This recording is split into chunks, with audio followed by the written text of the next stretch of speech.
കൂത്താട്ടുകുളത്തെ councillor കലാരാജുവിന്റെ മകനെതിരായ CPIM പ്രാദേശിക നേതാവിന്റെ പരാതി വ്യാജമെന്ന് പോലീസ്. മകൻ ബാലുവും സുഹൃത്തുക്കളും ചേർന്ന് കമ്പിവടി ഉപയോഗിച്ച് മർദ്ദിച്ചെന്നതായിരുന്നു പരാതി. പൊളിഞ്ഞത് പാർട്ടിയുടെ ആസൂത്രിത നാടകമെന്നാണ് കലാരാജുവിന്റെ പ്രതികരണം.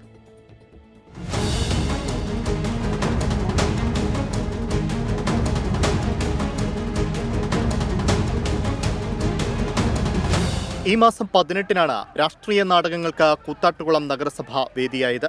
അവിശ്വാസ പ്രമേയ ദിവസം കൗൺസിലർ കലാരാജുവിനെ തട്ടിക്കൊണ്ടുപോകുന്നു.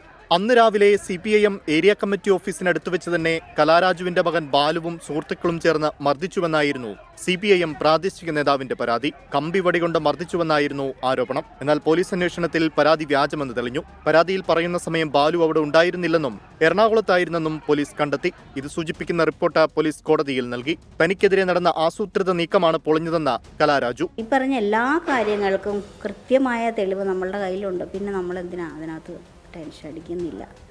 ഇത് വ്യാജ പരാതിയാണ് ബാലുവിന്റെ പേര് കൊടുത്തിരിക്കുന്നത്. കേസുമായി മുൻപോട്ട് പോകാനാണ് കലാരാജുവിന്റെ തീരുമാനം. 24 കൊച്ചി.